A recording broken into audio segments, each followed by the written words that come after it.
আমার রুমের কি অবস্থা? রুমের অবস্থা আপনি করছেন, আমরা কেউ করি নাই।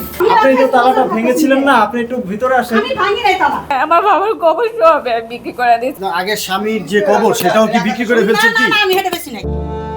বাবা মারা গেছে বছর 4 আগে।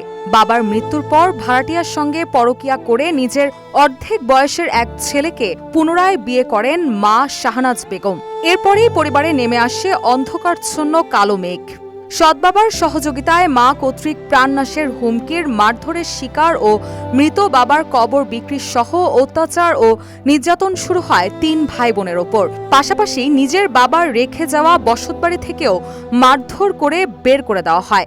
এমনকি বাবার রেখে যাওয়া পৈতৃক সম্পত্তি থেকে বঞ্চিত করা হয় তাদের। গাজীপুর সিটি কর্পোরেশনের 22 নং ওয়ার্ডের বাংলাবাজার বাহাদুরপুর এলাকায় এক সংবাদ সম্মেলনে এমন বিস্ফোরক অভিযোগ করেন ভুক্তভোগী পরিবারের বড় মেয়ে মর্জিনা আক্তার সহ 3 ভাই বোন। সংবাদ সম্মেলনে ভুক্তভোগী বড় মেয়ে মর্জিনা আক্তার অভিযোগ করে বলেন, তাদের বাবা আব্দুল মজিদ খানের মৃত্যুর 2 বছর পর তাদের 52 বছর বয়সী মা শাহনাজ বেগম নিজ বাড়ির ভাড়াটিয়া 26 বছরের ছেলে রায়হানকে পুনরায় বিয়ে করেন। বাবার মৃত্যুর আগে ছেলে মেয়েদের নামে লিখে দেওয়া বাড়ি সহ জমি দখলের চেষ্টা শুরু করেন মা শাহনাজ বেগম এবং সৎ বাবা রায়হান। তারা দাবি করেন তাদের বাবার কবর সহ জমি স্থানীয় আতিকুল ও হারুনের নিকট বিক্রি করে দেন তাদের মা।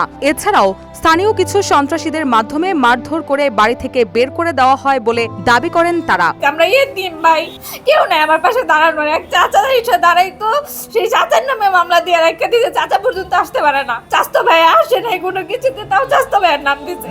যেই হাজবেন্ড আমার সাথে ছিল, সেই হাজবেন্ডের ভুক্তভোগী করছে। এই ছেলের কি দোষ? আমার মা প্রতিনিয়ত ওরে বকাবাজি করে খারাপ ভাষায়। আমার বাবার কবর সব বিক্রি করে দিয়েছে। বাবার কবরটাও নাই। আর বাবার কবরটাও আমি রাখতে পারবো কিনা আমি জানি না।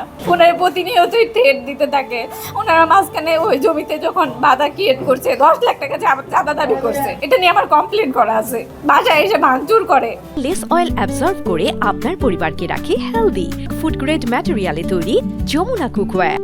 এ বিষয়ে তাদের চাচা দেলোয়ার হোসেন জানান, তাদের মা শাহনাজ বেগম এবং সৎ বাবা রায়হান মিলে দীর্ঘদিন যাবৎ তাদের উপর মারধর ও নানাভাবে নির্যাতন করে আসছে।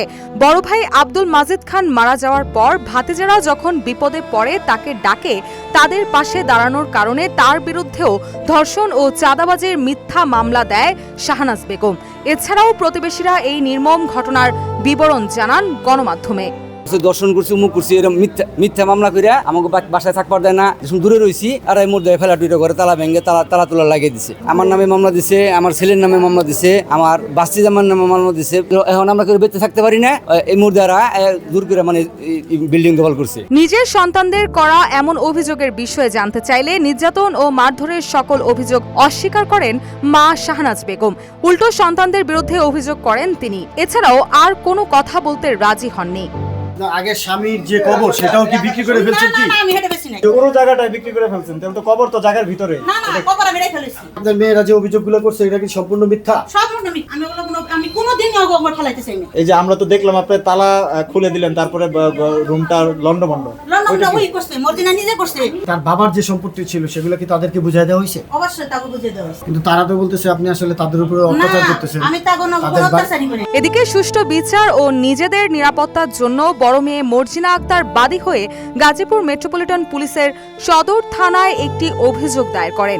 গাজীপুর সদর থানার ওসি আমিনুল ইসলাম অভিযোগের সত্যতা নিশ্চিত করে বলেন, মা ও সন্তানদের মধ্যে পৈতৃক সম্পত্তি নিয়ে বিরোধ কোর্টে মামলা চলমান রয়েছে। মেয়ের পক্ষ অভিযোগ দিছে, আর হলো ওই মহিলাও আবার তার 2 মেয়ের নামে আদালতে মামলা করছে। এটা কোর্টে মামলা চলতেছে। এখন বিষয়টা হলো যে এর বাবা মারা যাওয়ার আগে এদের 2 বোনকে একটা ঘর এবং জায়গা লিখে দিয়ে গেছে। আবার তার স্ত্রীকেও লিখে দিয়ে গেছে। স্ত্রীর নামে যেটা লিখে দিছে সেটা আবার সে আবার বিয়ে করছে, তার চেয়ে একটু বয়স কম এক লোকজনকে বিয়ে করছে। হয়তো বা সে প্ররোচনায় পড়ে এই জায়গাটা অন্যজনের কাছে বিক্রির জন্য বায়না করছে। এখন এটা যখন সে বিক্রি করে দিবে তাহলে সে থাকবে কোথায়? এখন তার কথা হলো যে আমি তো ওদের মা, আমি আমার এই স্বামীর সাথে তো সংসার করতে গিয়ে এই ঘর দুয়ার গুলো করছি। আমি এখন এই ঘর দুয়ারে থাকতে চাই। আর মেয়ে পক্ষের কথা হলো তুমি তো বিয়ে শাদী করছো, আমরা তোমাকে এখানে রাখতে চাই না। এই নিয়ে হলো দ্বন্দ্ব আর কি। রুশা সুর, নিউজ ডেস্ক, ইত্তেফাক।